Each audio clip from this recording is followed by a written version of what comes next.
Hey, everybody, it's time to talk some more college football season wins over under projections here.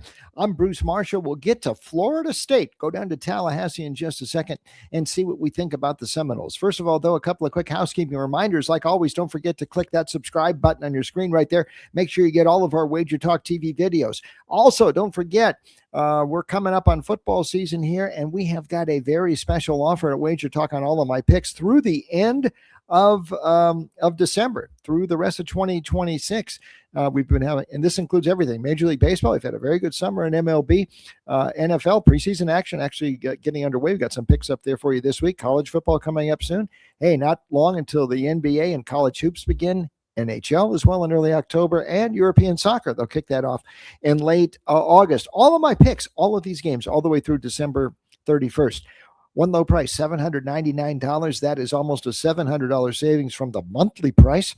And that gets you all of my picks through the end of the year. So check that deal out right now. Okay, speaking about checking things out, let's go down to Tallahassee to Doak Campbell Stadium. All the renovations they've made down there. It's been a tough couple of years for the Seminoles. And Mike Norvell enters the season on the hot seat. Florida State, as you can see from the crawl at the bottom of the screen. 6.5 wins, 6.5 wins is their win total. It is shaded heavily to the under. We'll get into that in just a second. We've got the schedule up there for you as well, and we'll talk about what's going on with Florida State. First of all, let's rewind a little bit about what's happened in the last few years there. Not too good. The past two seasons, just a combined 7 wins, and that includes that disastrous 2-10 2 years ago for Norvell, which was on the heels of that 13-1 season in 2023. I happen to think that season in 2023 was just a one-off. Things just broke so well for Florida State that year. They were not that good. They had the schedule broke incredibly well. It was in a down cycle for the ACC for sure. They had 2 early games against Boston College and Clemson, which they easily could have lost in September. They ended up winning, generated the momentum. But again, the ACC was very down that year. It didn't help that Jordan Travis, the quarterback, got hurt late in the year. In fact, it was a game against North Alabama, the second to last regular season game, where he was injured. He missed the ACC title game. They chugged by Louisville, but they were bypassed for the then still a 14 playoff 3 years ago. And that seemed to put the whole program into a funk, even with that 13-0 record. And without Travis, no show in the Orange Bowl against Georgia, got beat 63-3. I don't care if your quarterback is out. If you're that good, if you're good enough to go 13-0 in the regular season, you don't lose a game to anybody by 63-3. And I thought that kind of dealt a big psychological blow to the program. And we saw the downturn continue in 2024, 2-10. We mentioned that a minute ago. A little bit of a recovery to 5-7 last year, but this is way beneath Florida State standards. And that's put Mike Norvell on the real hot seat. And you should have heard him down at ACC Media Days in Charlotte. I mean, he was talking as fast as Jimbo Fisher. It looks like he's feeling the pressure, although he's got quite a nice buyout to fall back upon. Don't feel sorry for Norvell. If he loses his job, he's going to get paid very well. And that's the next subject we're going to talk about. We mentioned that in a previous preview about Maryland. Don't like to dwell too much on buyouts and things like that for the coaches. But for some of these guys, that's front and center. That's what they're talking about at these locales, especially Tallahassee. A lot of people thought, and a lot of Seminole fans wanted Norvell pushed out after last season. They saw 2 years of this, and they saw the direction of the program going down. They kind of saw through that 2023 that was, if not a fluke, that was sort of a one-off, and didn't like the direction of the program. What has saved Norvell and what saved Mike Locksley to a degree at Maryland, Jimmy Sexton's agency, Sexton in particular, negotiating the Norvell contract, and the buyout for Norvell is a lot bigger than it was for Locksley after last year. Roughly in the neighborhood of 61 million. And again, the terms of these are all different for every coach. But in Norvell's case, it could be paid off in a lump sum, could be paid off in installments. But again, the offset portion of it is mitigated. It was a very coach favorable buyout. And at that point, Florida State just wasn't able to come up with the money, especially considering they've been spending a lot of money at Florida State lately. They mentioned that renovation at Doak Campbell Stadium, big new football facility there. They forked out over $400 million on those 2 projects alone. And to swallow a big buyout was a little bit tough. They'd really have to have the booster class step up. I think in the offseason, they've been getting that somewhat ready. And after this current season, that drops. The buyout drops to around 45 million or so.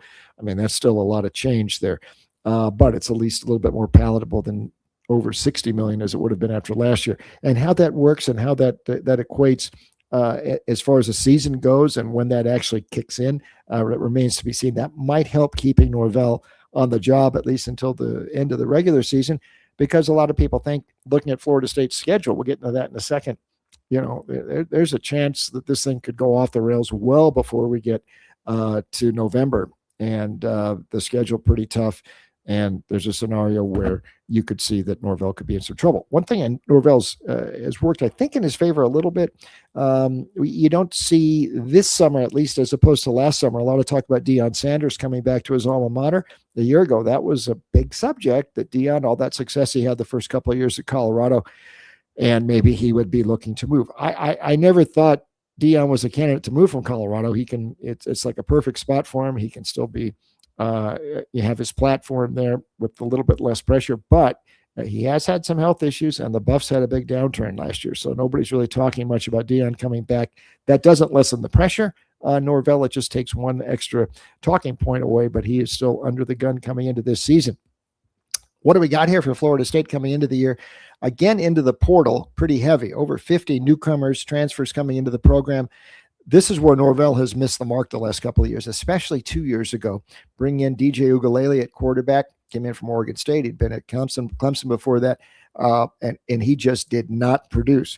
Not all his fault, and he got hurt about midway through the season as well. The offensive line, totally new that year, really did not live up to expectations. Very under par. It was one of the worst offenses in the country. The portal did not work for Norvell 2 years ago. Last year, back into the portal, worked a little bit better. He had Gus Malzahn in as the offensive coordinator, and Florida State stats looked a little bit better than they actually were last year. They piled up a lot of points early in the season against East Texas A&M and Kent State, 143 points against those teams alone. They had another blowout win late in the season against Wake Forest, but it's still only 5 wins last year. They lost a lot of close games. And Norvell, again, this year he's made himself the play caller, offensive coordinator, because Gus Malzahn stepped away. We'll see what works. In the portal, like we mentioned, they went big again in the portal, back for quarterback. And last year, after Ugalele didn't work out 2 years ago, Tommy Castellanos from Boston College worked a little bit better last year, but by the end of the season, he wasn't doing too much either. They have missed the mark the last 2 years in the portal on their quarterbacks. This year, Ashton Daniels comes in from Auburn. I've happened to like Daniels in the past, though his, it's spotty mark. He's had some high moments at Stanford, but he was never really the full-time quarterback there, nor was he at Auburn last year. Took over for Jackson Arnold late in the season. I like him a little more than I like Castellanos and Ugalele coming in the last couple of years, but he certainly doesn't look to be a savior like Florida State is thinking he might be. And again, big portal presence on the offensive line, and that didn't work. That hasn't worked out the last couple of years for Norvell. So the fact he's calling plays, the fact he's looking at the portal again, I'm not sure that's going to help. They did in the portal pick up Trey Wisner from Texas, running back, did gain over 1,000 yards 2 years ago. That might help. And they did keep Deuce Robinson, more than 1,000 yards as a receiver last year when Castellanos was at quarterback, in the fold. That should be a plus as well. But I think there's still plenty of question marks on this offense. Defensively, they weren't bad last year. Tony White, the coordinator, a Rocky Long disciple, so that 3-3-5, very unique alignment. This is their second year running it at Florida State, but he's got a pretty much new, he's only got 3 starters back from last year, including a new defensive front. And that was where Florida State was kind of robust last year. They had a pretty good defensive front, but they have got a completely new look up front defensively.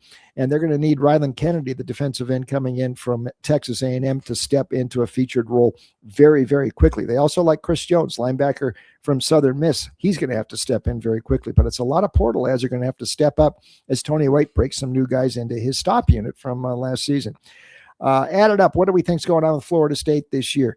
That schedule, and we mentioned that they've only got the first 8 games, 2 games I think we can say safely are going to be wins. That's New Mexico State in the opener, and a couple of weeks later against Central Arkansas. Both those games at Tallahassee, but it's tough otherwise. It's SMU coming in, and SMU should one of the favorites in the ACC this year.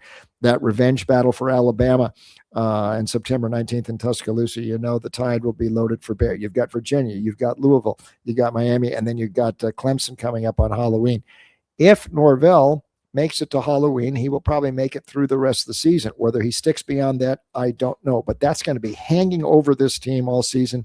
The fact that they're going to have some losses, I think, in there does not bode well. It's going to be a distracting season. And unlike past years, when is the last time we've seen Florida State? This is how much it's downgraded. They're being picked in the bottom half generally. That seems to be the consensus, mid-table, a little bit below in the ACC. Norvell's in some trouble. He is on the hot seat. I'm not sure he's going to get off it. We're going to recommend Florida State under. My little caution here is that we're laying a pretty big price. I normally don't like to lay this minus 170, 75, 180 in a few spots. That is a pretty big pill to swallow if you're going to lay any season win price. But in this case, I don't think Florida State's going to get above 500 this year. And I think this could all be done by Halloween for Norvell. I'm looking under with Florida State. And we'll see what happens. This is going to be a pretty big talking point, Norvell's status throughout the season. We'll see how it goes. Okay, don't forget, if you got any comments for me, hit the comment box on the screen. I always love to hear from you. Don't forget that special offer. We got all of my picks through the end of the year, discounted down to $799. That's every one of my picks through December 31st. And that's about a $700 savings from the monthly price. So pretty good deal there. We'll be back to talk with more college football season wins later this week. So until next time, that's a goodbye from me.